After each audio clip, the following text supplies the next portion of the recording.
The grand crystal palace of the Stellaris Empire glowed with an ethereal blue light, its towering spires reaching toward the 3 moons that hung in the purple sky.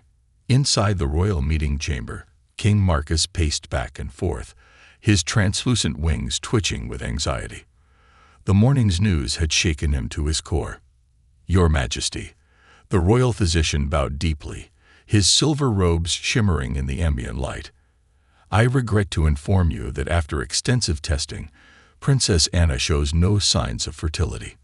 Her egg chambers remain dormant, just as they have been since birth." The king's face darkened, and the bioluminescent patterns across his skin flashed with anger. This news would destroy everything his family had built over 10 generations. The laws of succession were absolute. Only a biological heir could inherit the throne. Without an heir, the empire would fall into chaos after his death.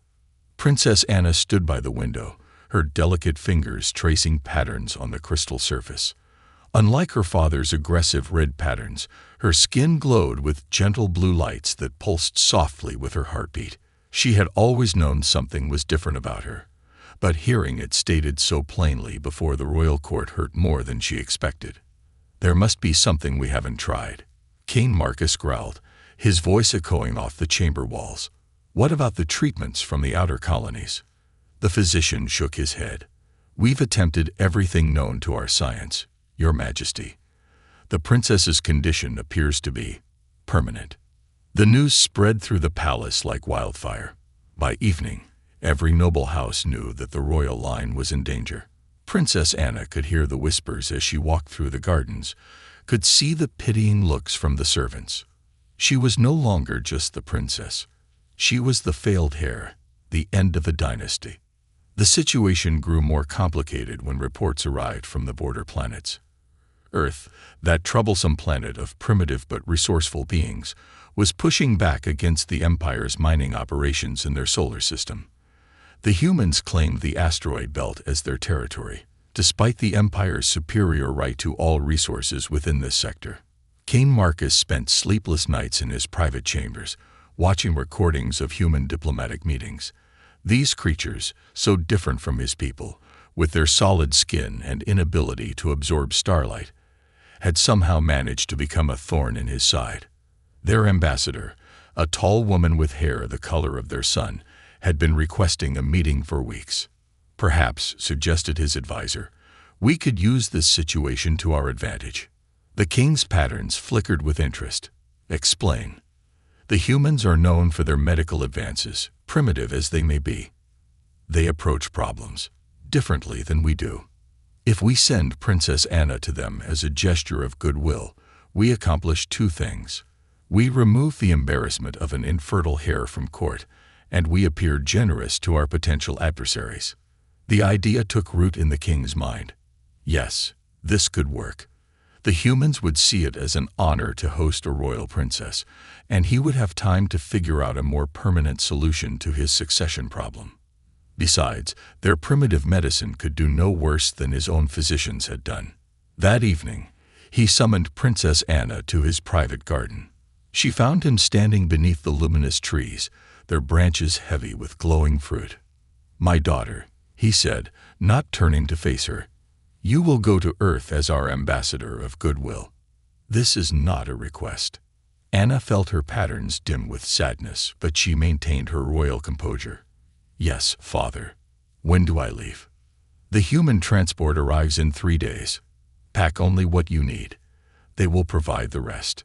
As Anna left the garden, she didn't see the relief in her father's patterns, nor did she hear him whisper, "At least this way, the Empire won't have to watch you fail."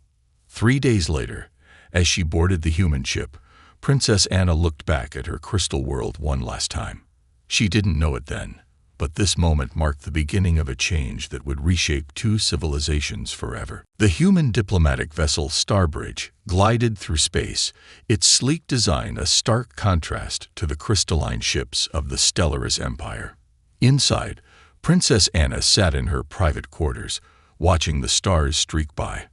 The room, though luxurious by human standards, felt cold and plain compared to her home. The ship's captain had announced they would reach Earth in 12 hours.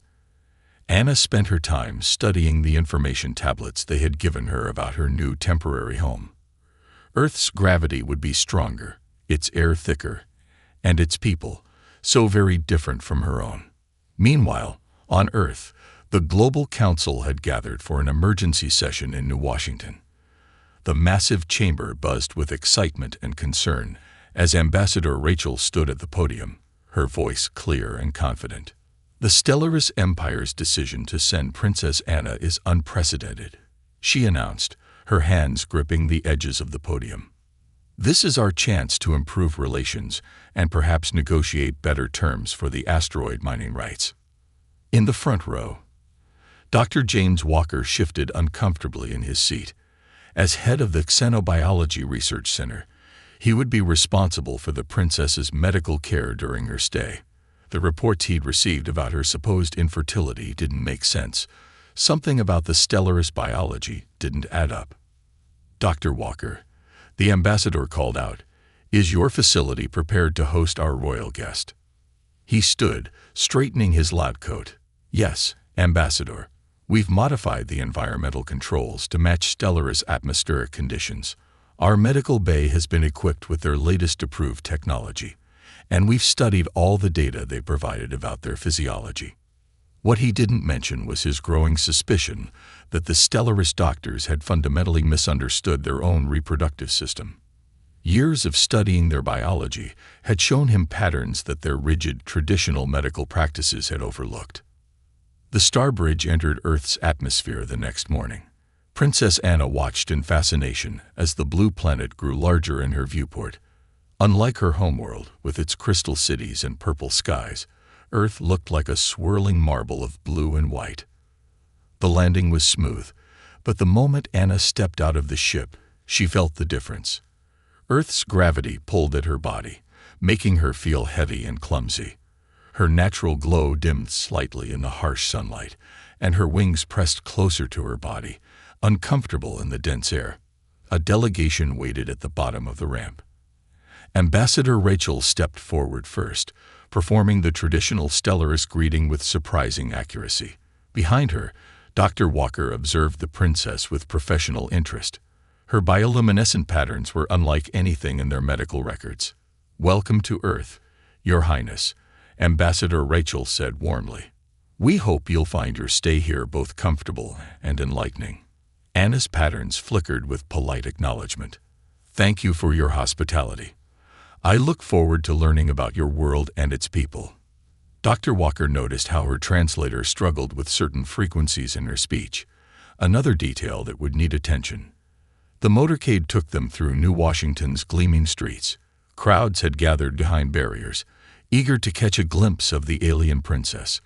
Many waved flags, both human and Stellaris, while news drones buzzed overhead, broadcasting the historic moment. At the Xenobiology Research Center, a special wing had been prepared. The walls shimmered with crystal formations, a poor imitation of Stellaris architecture, but a thoughtful gesture nonetheless. Anna's patterns brightened slightly at the sight, her first genuine emotional response since arriving. "Your Highness," Dr. Walker said, stepping forward, "if you're willing, I'd like to begin some basic health screenings tomorrow, simply to ensure your comfort during your stay." Anna's patterns shifted to what he recognized as curiosity. "You believe you can succeed where my people's physicians failed." "I believe," he said carefully, "that sometimes a fresh perspective can reveal things we might have missed." As the princess settled into her new quarters, messages flew between Earth and the Stellaris Empire. King Marcus's only communication was brief. "Ensure she brings no shame to the Empire." Little did any of them know that this political solution was about to become something far more significant than anyone had planned. The Xenobiology Research Center hummed with quiet activity as Dr. Walker studied the holographic display of Princess Anna's genetic structure. He had been working late into the night for weeks, comparing Stellaris medical texts with his own findings. Something remarkable was beginning to emerge from the data. "Look at this pattern," he muttered, manipulating the 3D image with practiced gestures. The princess's genetic code spiraled before him, glowing with the same ethereal light that pulsed beneath her skin. It's not a defect at all. Across the lab, Princess Anna sat on the examination table, her wings folded neatly behind her. Over the past month, she had grown comfortable with these sessions, finding Dr. Walker's scientific curiosity refreshing after years of being treated as a disappointment by her own physicians. "Have you found something interesting, Doctor?" she asked, her patterns shifting to display what he had learned was intellectual interest. Dr. Walker turned to her, excitement clear in his voice. "Your Highness, I believe your people have completely misunderstood their own reproductive cycle. These patterns here," he gestured to a particular sequence, "they're not signs of infertility. They're signs of an evolutionary adaptation." Anna floated gracefully from the table to examine the display. Her presence made the lights in the lab flicker slightly, a phenomenon they had yet to fully understand. "Explain, please. Your species evolved from light-absorbing creatures, right? Your ability to process starlight for energy is well documented. But what we're seeing here suggests that reproduction might also be tied to specific light frequencies, ones that aren't present on your homeworld anymore." The princess's patterns pulsed with surprise. "How is that possible?" "Think about it. Your people's ancient texts mention breeding cycles tied to celestial events. As your civilization developed, you began living in crystal cities that filtered certain light frequencies. What if those filtered frequencies were crucial for reproduction?" Dr. Walker moved to another display, bringing up charts of solar radiation. Earth's sun produces a broader spectrum of light than your home star, including, he highlighted a particular frequency band, the exact type of radiation that triggers these dormant genetic sequences. Anna's patterns flashed rapidly, a sign of strong emotion. "Are you suggesting I'm not actually infertile?" "Not only that," Dr. Walker said, his voice soft with wonder, "but your genetic structure shows remarkable compatibility with human DNA. The same adaptability that lets your people absorb different types of starlight might allow for successful cross-species reproduction." The lab fell silent as the implications sank in. Anna's patterns had shifted to a deep blue that Dr. Walker had never seen before. "My father," she finally said, "he sent me away because he thought I was useless. But if what you're saying is true..." Dr. Walker moved closer, but maintained a respectful distance. Over the weeks, he had found himself increasingly drawn to the princess's keen intelligence and quiet strength. "Your Highness, would you be willing to participate in some controlled exposure experiments? We could test this theory under careful medical supervision." Anna's patterns swirled with multiple colors: hope, fear, and something else that made the lights in the lab pulse in rhythm with her bioluminescence. "You would help me with this?" "Of course," he replied, trying to keep his voice professional despite the strange flutter in his chest. "It's my job to understand and help." They began the experiments the next day. Each session involved careful exposure to specific light frequencies while monitoring genetic responses. Dr. Walker documented everything meticulously, noting how Anna's patterns grew brighter and more vibrant with each treatment. What neither of them recorded, however, were the long conversations that followed each session. They talked about their worlds, their dreams, the weight of expectations. Dr. Walker shared stories of Earth's oceans, while Anna described the crystal forests of her home. And if sometimes their hands brushed while examining test results, or if their eyes met for longer than strictly necessary, well, that wasn't part of the official research either. As the weeks passed, both of them felt something changing, something as fundamental as the light that flowed through Anna's being. Neither dared name it yet, but its presence was as real as the stars that shone above the research center each night. Early morning sunlight streamed through the crystal-enhanced windows of the research center as Princess Anna hovered near her quarters mirror. Her patterns, usually a steady pulse of blue-white light, now flickered with unusual combinations of colors. Something felt different.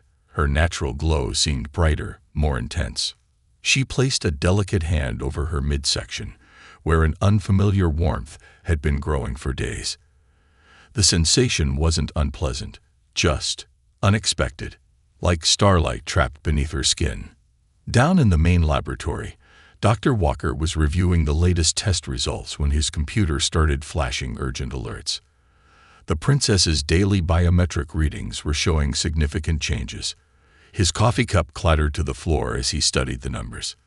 "This can't be," he whispered, but the data didn't lie. When Anna arrived for her morning checkup, she found Dr. Walker pacing the lab, his usually neat hair disheveled from running his hands through it repeatedly. "Your Highness," he began, then stopped, searching for the right words. "Our latest scans show something unprecedented." Anna's patterns shifted to a questioning violet. "What have you found?" Dr. Walker pulled up a holographic display of her latest readings. "There's a second energy signature within you. It's similar to your own pattern, but with distinct human genetic markers mixed in." The princess went completely still, her patterns freezing in place. "Are you saying what I think you're saying?" "You're carrying a child, Your Highness. A hybrid. The first ever recorded between our species." The news hit her like a gravitational wave. Her patterns exploded into a riot of colors, forcing Dr. Walker to shield his eyes. When he could look again, he found her sitting on the examination table, wings trembling slightly. "This changes everything," she whispered. "My father, the Empire, they can't know." "Not yet." Dr. Walker nodded, already thinking through the implications. "We'll need to keep this quiet until we understand more." The political ramifications alone could be explosive. Over the next few days, they worked in secret, documenting every detail of this miraculous development. The child was growing faster than either human or Stellaris normal rates, its energy signature getting stronger by the hour. "Look at this," Dr. Walker pointed to a new scan. "The hybrid DNA is perfectly stable. It's as if our species were meant to be compatible." Anna watched the tiny light pulse within her, her patterns glowing with a mother's pride. "Perhaps we were. Our oldest legends speak of stars crossing paths to create new life." But keeping such a momentous secret proved challenging. Other staff members began noticing the princess's enhanced glow. Questions were asked about the increased power usage in the medical wing. And Anna's patterns, try as she might to control them, kept shifting to the distinctive colors of impending motherhood. Late one night, as they reviewed the day's data, Anna finally voiced their shared fear. "What happens when we can't hide it anymore?" Dr. Walker looked up from his screens, his face etched with concern. "The diplomatic implications alone are staggering. You're not just carrying a child. You're carrying proof that our species can unite in the most fundamental way possible." "My father sent me here because he thought I was broken," Anna said, her patterns pulsing with determination. "Now I carry the future of both our peoples." Dr. Walker moved closer, his hand hovering near hers. "Whatever happens, you're not alone in this. We'll figure it out together." Their moment was interrupted by a sudden alert. Someone from the Stellaris embassy was requesting access to the princess's medical files. They had mere hours before their secret would be discovered. "We need to make a decision," Dr. Walker said urgently. "Once this gets out, everything changes. Are you ready for that?" Anna's patterns settled into a steady, confident glow. "I spent my whole life being seen as a failure. Now I'm part of something extraordinary. I'm ready." As they prepared to face the coming storm, neither of them noticed how their biorhythms had synchronized, their heartbeats matching the pulse of the new life they had inadvertently created. A child of two worlds, glowing with possibilities. The crystal throne room of the Stellaris Empire erupted in chaos as King Marcus received the news. His patterns flashed dangerous shades of crimson, causing the messenger to cower before him. "Impossible." His voice thundered through the chamber, shattering several decorative crystals. "Show me the medical reports again." The holographic display flickered to life, showing the undeniable evidence. Princess Anna was carrying a child. A hybrid child. The genetic markers were clear, both Stellaris and human DNA, perfectly merged. King Marcus's wings spread to their full span, his rage making the air crackle with energy. Those primitive creatures have corrupted my bloodline. Ready my ship. I will retrieve her myself." Meanwhile, on Earth, the news had spread like wildfire through diplomatic channels. The Xenobiology Research Center was now surrounded by both human security forces and media drones. Inside, Princess Anna and Dr. Walker were meeting with Earth's top officials. "We cannot simply hand her over," Ambassador Rachel argued, standing protectively near Anna. "The princess and her child are now under Earth's protection." The Stellaris ambassador, his patterns rigid with formal displeasure, faced them across the conference table. "This is a matter of royal succession. The princess must return immediately to face the Imperial Council." Anna's patterns remained surprisingly calm, though Dr. Walker could see the subtle flickers of stress in her light. The child within her pulsed with a steady glow, visible even through her robes. "I will not return," Anna announced, her voice carrying the authority of her royal training. "Not until my child's safety is guaranteed." Suddenly, the room's screens lit up with an emergency broadcast. A Stellaris battle fleet had just emerged from hyperspace, led by the King's personal vessel. They took up aggressive positions around Earth's orbital defense platforms. "Your father demands your immediate return," the Stellaris ambassador said, his patterns showing smugness. "He brings the might of the Empire to ensure it." Dr. Walker stepped forward, despite protocol. "The atmospheric conditions alone make moving the princess dangerous in her current state. The child's unique genetic structure requires careful monitoring." But their scientific arguments were drowned out by military alerts.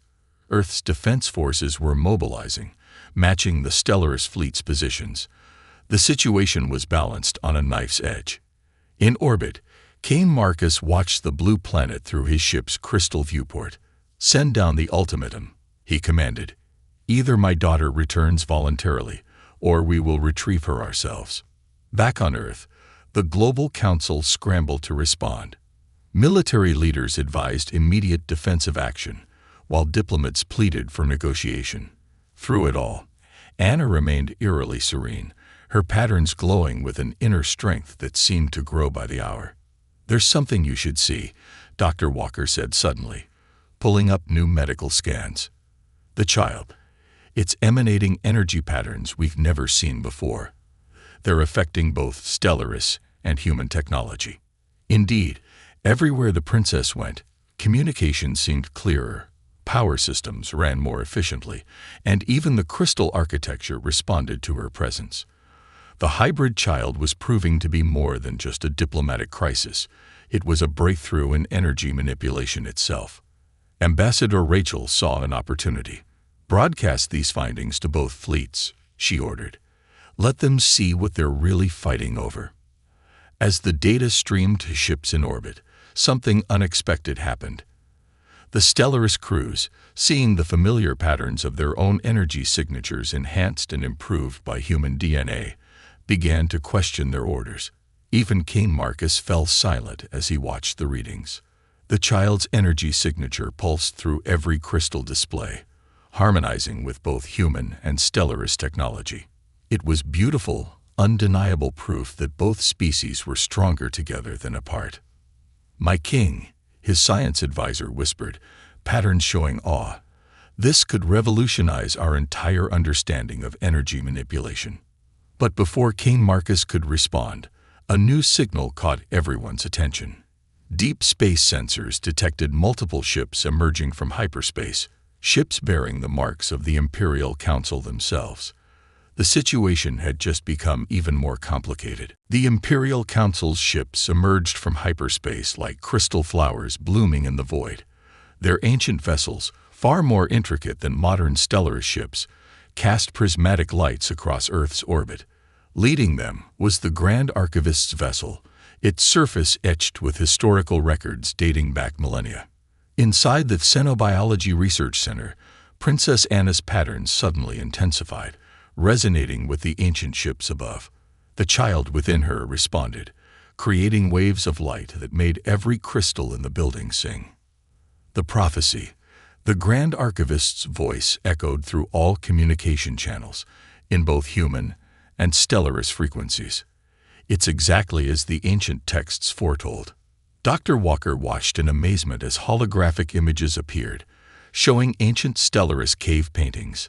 They depicted beams of light intermingling with solid forms, creating children who could bridge the gap between stars. These records, the archivist continued, were sealed away when our people retreated into their crystal cities. We forgot our true nature, forgot that we were meant to evolve and change. King Marcus's ship hung motionless in space as the truth of his people's history unfolded before him. The images showed their ancestors living under open skies, their patterns mixing freely with other species' energies. On Earth, Anna stood in the research center's main chamber, her body now glowing so brightly that special filters had to be installed. Dr. Walker stayed by her side, monitoring the incredible energy readings. "The child isn't just combining our DNA," he announced, studying the latest scans. "It's achieving what both species have been trying to do for centuries: perfect energy manipulation, the ability to transform light into matter and back again." The Imperial Council's ships formed a protective circle around Earth, their ancient crystal matrices humming in harmony with Anna's child. But not everyone welcomed this revelation. "Heresy!" shouted traditionalist members of the Stellaris court, their patterns flashing angry red. "Our bloodline must remain pure." They launched attacks against both the Council ships and Earth's defenses, their weapons flaring against protective shields. But something extraordinary happened. Wherever their energy weapons struck, the hybrid child's influence transformed the destructive force into harmless light. "Don't you see?" Anna's voice carried across all frequencies, her royal training mixing with newfound power. "This is why I was born different. Not as a failure, but as a bridge." Deep in the Stellaris Empire's archives, more ancient texts began to resonate, revealing long-hidden prophecies. They spoke of a time when the light-bearers would rejoin the star dancers, bringing forth children who could reshape reality itself. Dr. Walker's instruments were nearly overloading from the energy readings. "The child is stabilizing both human and Stellaris energy patterns. It's teaching both species how to understand each other at the most fundamental level." King Marcus, watching his daughter glow with power he never imagined, felt his patterns shift from anger to awe.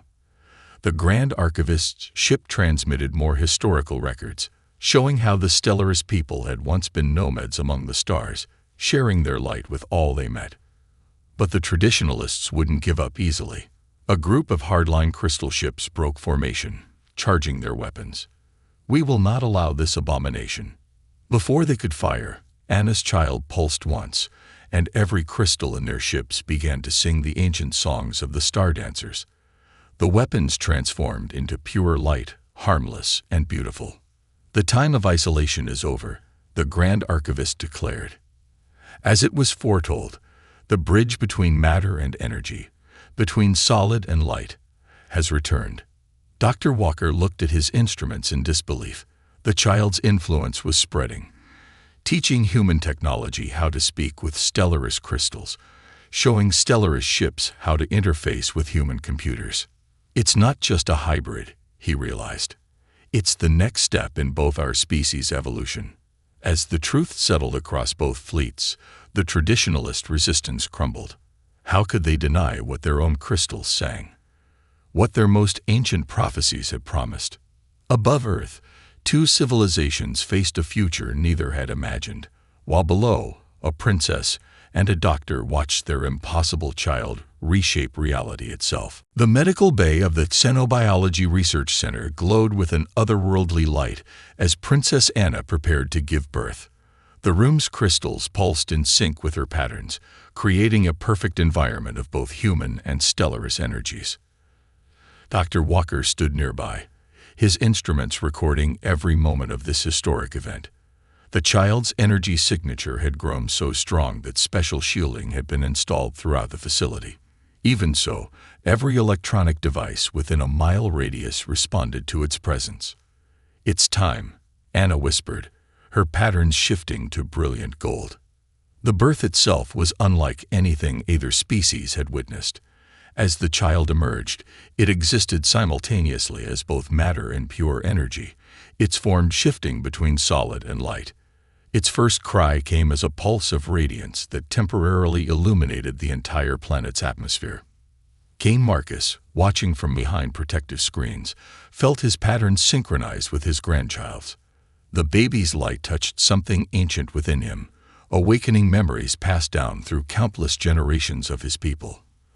A perfect union, the Grand Archivist announced, his pattern showing deep satisfaction.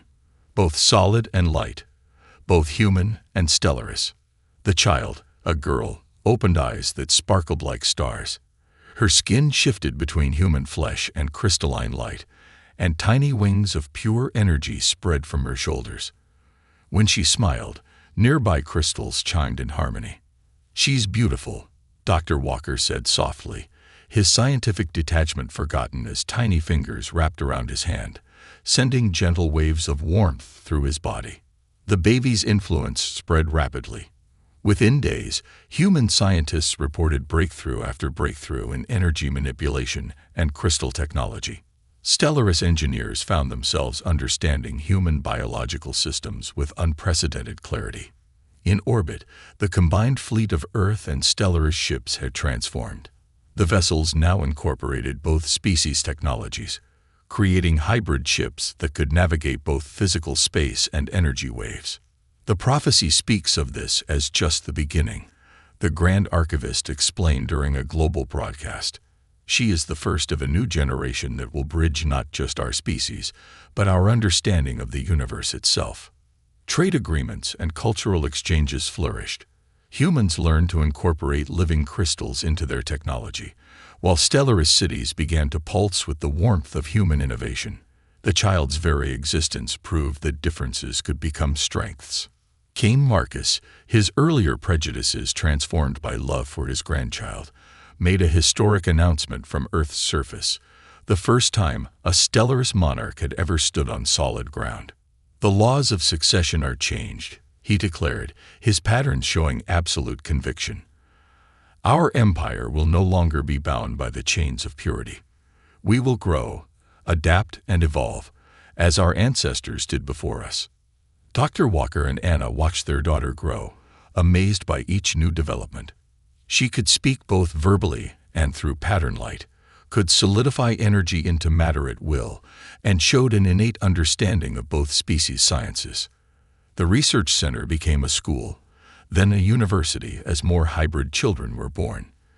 Each one unique, each one carrying the potential to further unite their civilizations. The ancient prophecies spoke true. These children were reshaping the very fabric of both societies.